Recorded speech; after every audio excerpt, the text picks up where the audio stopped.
परमात्मने नमः। ओम श्री सत्य गुरुदेवाय नमः। देखिए बता रहे भगवान, यह 13वें अध्याय का 34वां श्लोक। इसमें भगवान बता रहे हैं, इस प्रकार क्षेत्र और क्षेत्रक के भेद को तथा विकास सहित प्रकृति से छूटने के उपाय को जो पुरुष ज्ञान नेत्रों द्वारा तत्व से जानते हैं, वे महात्मा जन पार ब्रह्म परमात्मा को प्राप्त होते हैं। भगवान कहते हैं कि जो इस क्षेत्र और क्षेत्रक के भेद को, क्या क्या अंतर है इसमें, क्षेत्र में और क्षेत्रज्ञ में क्या क्या अंतर है। भेद माने अंतर, और दोनों में क्या विकार है, किसमें विकार है किसमें नहीं है। तो भगवान से छुटने को नहीं बता रहे, कह रहे जो विकार जिसमें है उसमें छुटने की युक्ति कह रहे भगवान इसमें समझा रहे हैं 34वें श्लोक में, 13वें अध्याय के 34वें श्लोक में। भगवान इसमें बता रहे कि ज्ञान के रूप में ज्ञान के जिस साधनों का वर्णन किया गया है उनको ग्रहण करने पर मनुष्य के अंदर यह योग्यता आ जाती है। क्षेत्र और क्षेत्रक के अंतर को ठीक तरह से समझ ले और सारे कर्मों को प्रकृति के गुणों द्वारा ही किया हुआ जाने वाला समझकर प्रकृति से अपने अस्तित्व को भिन्न कर समझे। ये समझा रहे कि देखो मनुष्य माने जो मन का ईश है, माने जानने वाला समझने वाला, तो उसको ग्रहण करने पर मनुष्य अपने अंदर योग्यता आ सकती है। अगर ये ज्ञान के रूप में जो ज्ञान है उसको सही से समझ ले और उनके साधनों को सही से समझ ले। भगवान को पाने का क्या साधन है? श्रद्धावान ज्ञानम लाभते। जिसको श्रद्धा हो जाती है उसे ज्ञान का लाभ होने लगता है, हो जाता है, क्योंकि श्रद्धा से ही भक्ति पैदा होती है। बिना श्रद्धा के भक्ति नहीं उपजती है। भगवान कहते जहाँ पर श्रद्धा होती है तो पत्थर से भी भगवान प्रकट हो जाता है, और जहाँ पर श्रद्धा नहीं होती तो भगवान में भी पत्थर ही नजर आता है। जैसी गुरु कहते तुम्हारी भावना बनती है वैसे विचार बनता है, और उसी के अनुकूल ही सारा कार्य होने लगता है। तो वही समझा रहे कि इसको अगर कायदे से समझ लिया जाए, भगवान की शक्ति को, भगवान की सामर्थ्य को कायदे से समझ रहे, अगर कोई अंतर को ठीक से समझ ले तो उसके अंदर भी यही योग्यता आ जाती है जो संत महात्माओं ने समझा और भगवान को अपने निकट कर लिया। हर समय भगवान के में ही मस्त रहते थे, उन्हीं की धुनी में, उन्हीं के विचार में। आज गुरु हम लोगों को भी यही कला सिखा रहे हैं कि तुम एक पल भी उससे दूर नहीं हो। हर समय परमात्मा हाजरा हजूर है। ऐसी कोई जगह नहीं, ऐसी कोई वस्तु नहीं जहाँ पर भगवान ना हो।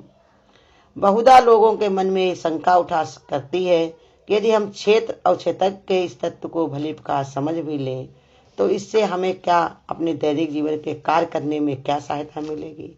बहुत सारे लोग कहेंगे ज्ञान को अगर हम समझ लें, इसको जान ले तो हमको क्या सहायता मिलेगी, आदत तो हमारी पड़ी हुई है और इसके बिना हमारा काम भी नहीं चलेगा।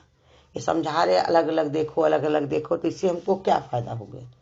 इसलिए भगवान कहते हैं ज्ञान चक्षुओं के खुलने की बात कही गई है। उसका तात्पर्य यह है कि ज्ञान के साधन बताने का मतलब क्या है, पूर्ण विश्वास दृढ़ कर लिया जाए। तरह तरह से भगवान ये समझाते हैं कि भगवान का साधन क्या भी जो बताया कि श्रद्धा, इसके अंदर श्रद्धा हो जाती है, जिसको पूरा विश्वास हो जाता है कि इसमें हमको फायदा ही फायदा है। जैसे एक लड़की होती है, उसकी अगर शादी की जाए और लड़की अगर हमेशा यही समझती रहे कि इससे हमें क्या फायदा होगा, हमारे तो बंधन हो जाएंगे, हमारे तो जिंदगी में परेशानियां ही परेशानी होंगी, लेकिन तो वो कैसे कर पाएगी शादी। अब शादी नहीं करेगी तो इस संसार में भगवान ने बताया और भी काम नहीं कर सकती। संसार में जन्म भी बच्चों का देना कठिन है। वेद शास्त्र से शादी करे तब संतान की उत्पत्ति हो, तो वही भगवान ने बताया वही संतान मानी जाती है। ऐसे तो बहुत सारे बच्चे हो जाते हैं, लेकिन वही गुरु कहते हैं जो कायदे से ही शास्त्र के अनुसार भगवान ने बताया मैं काम हूँ, तभी सही रहता है। तो इसलिए समझा रहे भगवान कि अगर तो उसको अगर यही सब विचार मन में रहे तो वो कैसे कर पाएगी। लेकिन वो मन में विचार करती है कि हमारे माता पिता हमारी शादी कर रहे हैं तो उसमें अच्छा ही होगी, हमारा ये कर्तव्य है, हमको ऐसा करना ही चाहिए। अभी शादी हो जाती है तो हर तरीके से निर्वाह करने की कोशिश भी करती है। पक्का विश्वास उसके अंदर होता है तो देखो एक दिन वो माँ बनती, फिर दादी बनती है, और पूरी दुनिया घर परिवार में वो अपनी गृहस्थी को लेकर चलती है, उसका जीवन ऐसे गुजर जाता है, पता ही नहीं चलता। तो ये संसार के लिए बता रहे, लेकिन जो भगवान का भक्त है तो वो उतना ही विश्वास अपने भगवान पे रखता है कि भगवान चाहें कैसी हालत में हम हो, लेकिन भगवान हमारा साथ जरूर देगा। हालत का जिम्मेदार भगवान नहीं होता, इसके जिम्मेदार तो हम स्वयं होते हैं। जैसे हमने कर्म किए, आज उसी का फल सब सामने आ रहा है। जैसा हमने बोया पेड़, वही के फल हम खा रहे हैं। आज तेरे कर्मों का नक्शा तेरे सामने आया है। तो यही समझा रहे भगवान कि बहुत सारे लोग ऐसे कहते हैं इससे क्या फायदा होगा। अगर हम इसको समझ भी जाएं, पर पूर्ण विश्वास भी कर ले, तो इससे हमको क्या फायदा होगा। फायदे में अगर तुम पड़े रहोगे तो भगवान ने कहा तुम्हारा नुकसान भी तो नहीं कुछ हो रहा है। अगर भगवान की तरफ जा रहे हो तो तुम्हारा नुकसान क्या हो रहा है बताओ। फायदा आज नहीं दिखाई पड़ता है, तुम संसार से सेंग मिलाते हो कि उनके पास रुपया है, पैसा है, उनके बच्चे सब आज्ञाकारी हैं, इस कब्जे में रहते हैं, खूब नाम रोशन करते हैं, उनका मान हो रहा, सम्मान हो रहा, उनके बड़े वो है, भगवान ने उनके ऊपर बड़ी कृपा की, हम तो रोज जाते हैं, लेकिन हमारे साथ भी ऐसा क्यों नहीं होता। तो ये तुम फायदा देखते हो संसार की चीज वस्तु का, लड़के बच्चे के, पति पुत्र का, इसमें फायदा देखते हो। लेकिन भगवान ने बताया मीरा क्या कहती है कि राम रतन धन पायो, बस तो मूलक दी मेरी सतगुरु, कृपा करी अपनायो, पायो जी मैंने राम रतन धन पायो। इसलिए समझा रहे भगवान कि तुम जब तक उतना तुम्हारे अंदर भगवान ने कहा विचार नहीं आते हैं, तब तक इसको नहीं समझ पाते हो। इसलिए समझा रहे कि कोई संशय नहीं रखा जाए, इतना पूरा विश्वास हो भगवान की भक्ति पर कि उसमें विषय में कोई संशय नहीं रखा जाए। ये साधन ही वास्तव में मनुष्य जीवन के ग्रहण करने की वस्तु है। संशय हटा दे और पक्का विश्वास ये कर ले कि यही एक साधन है मनुष्य का जो उससे उसका कल्याण हो सकता है, वो ग्रहण करने की वस्तु। ऐसा करने से संसारिक जीवन की भ्रमपूर्ण मान्यताओं से मनुष्य मुक्त हो जाता है। कहते जैसे मन में ऐसे विचार हो जाएं, पक्का निश्चय बना ले, तो देखो उसके अंदर कि भगवान ने कहा बंधन अपने आप ही कट जाएंगे।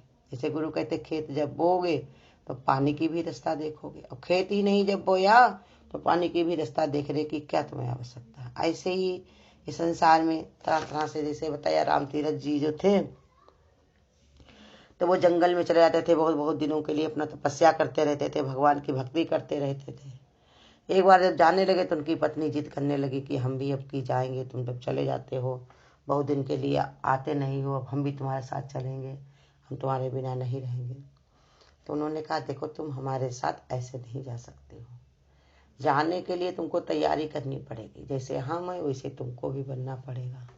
हम जैसे कोई चीज में मोह ममता नहीं रखते, आसक्ति नहीं रखते, ऐसे तुमको भी करना पड़ेगा। उन्होंने कहा ठीक है।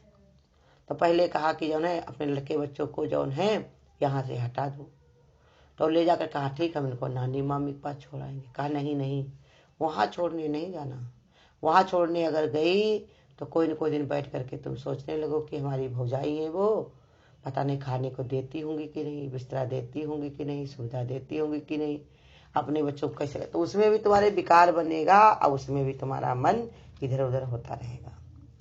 कहा तो फिर क्या करें, कहा इनको ले जाकर के मेला में छोड़ो। बेचारी छोड़ आई। फिर जब आई तो कहने लगे जो है अब ये घर में आग लगा दो। कहा घर में आग लगा दे, कहा घर में आग लगा दो तो तुम्हें इसकी याद नहीं आएगी। तो कहने लगी दरवाजे खड़े होकर कोई खिड़की ले जाए, कोई दरवाजा ले जाए, कोई ये सामग्री ले जाए, कोई तख्त ले जाए, कोई खटिया ले जाए। कहा नहीं नहीं, इसके सामान के साथ में आग लगा दो। तो कहा ये लोग ले जाएंगे तो क्या नुकसान होगा। कहा नुकसान कुछ नहीं, ये भी तुम बेकार बनाओगी कि हमारी खटिया पर सो रही होंगी, हम तो जमीन में पड़े हुए हैं, हमारी खिड़की से झांक रही होंगी बढ़िया, हम तो हमारे पास तो कुछ नहीं, झोपड़ी में है, तो उसमें भी तुम बेकार बनाओगी, इसलिए इसको ऐसे ही जला दो। जब किसी को तुम दोगी नहीं तो उसमें तुम्हारा मन भी नहीं जाएगा। कहा फिर अब क्या करें। कहा आप तुम्हारे पास जो, उन्होंने भाई वैसे ही जला दिया। कहा आप क्या करें। तो कहा कि जो तुमने बिंदी लगाई है, सिंदूर लगाई, इसको धुल डालो, नहीं तो सब लोग दुनिया वाले देखेंगे, कहेंगे बाबा जी संत जी हैं, कोई की औरत भगा कर ले जा रहे हैं, इनकी संत की तो कोई औरत होगी नहीं, किसकी औरत ये भगा के ले जा रहे हैं, किसी को क्या पता।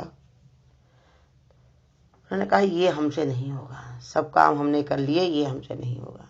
तब उन्होंने कहा कि देखो लाओ, ये हम तुम्हारा काम कर दे रहे हैं। उनको जौन है उन्होंने पानी डाल करके उनका सिंदूर धुल दिया, बिंदी हटा दी, कहा अब हमारे और तुम्हारे में कोई फर्क नहीं रह गया, जैसे तुम वैसे हम हो गए हैं। दोनों लोग मिलकर के चलते, तुम्हारा पति मर गया और हमारी पत्नी मर गई। तो ऐसे ये समझा रहे भगवान कि मनुष्य जीवन में ग्रहण करने की वस्तु एक यही है, परमात्मा की ओर बढ़ना। ऐसा करने से संसारिक जीवन की भ्रमपूर्ण मान्यताओं से मनुष्य मुक्त हो जाता है। उन मान्यताओं के कारण होने वाले तनावों और कठिनताओं से छूट जाता है। कहता है संसार में जो मान्यताएं हैं कि शादी करना जरूरी, लड़का बच्चा पालना जरूरी, गृहस्थ में रहना जरूरी, ये हमारा धर्म है, हमारा ये कर्तव्य है, तो संत महात्मा लोग देखिए अब उधर बढ़ते ही नहीं है। अब बढ़ते नहीं है। अगर अब जिसकी जिंदगी में है ये लड़का बच्चा घर द्वार सब कुछ, तो भगवान कहते हैं ऐसे करते रहो, चाहे देह से करते पने को छोड़ दो। देह से करने का आदत बनाओ। जैसे गुरु कहते 2-4 को खाली तुम प्रेम करते हो, वो भी मोह करते हो। पति है, पुत्र है, संतानें हैं, पोता पोती है, और सबसे तो दिखावे करते हो। तो सबसे दिखावा गुरु कहते करते हो, ऐसे अपने जिनसे मोह करते हो उनसे भी दिखावा करो, और नहीं तो उसी में फंसोगे, तुम्हारी दुर्दशा होगी, बड़ी कठिनाई, बड़ा ही तनाव रहेगा। माँ बनोगी तो समा की तरह तुमको जलना पड़ेगा। अब भगवान ने कहा जन मसाल की तरह, और कहा कि अगर तुम दोस्त बनोगे, बहन बनोगे तो उसको कंधा देना पड़ेगा, सुख दुख के साथी होना पड़ेगा, समय समय पर खड़े होना पड़ेगा। दोस्त बनोगे तब सहारा देना पड़ेगा। तरह तरह के भाई होगे तो बंटवारा देना पड़ेगा। तरह तरह के भगवान ने कहा तनाव है, तरह तरह की समस्याएं हैं। तरह तरह से भगवान यही समझाते हैं कि देखो तरह तरह से कठिनाई तुम्हारे साथ रहेंगी तो इनसे उबर नहीं पाओगे।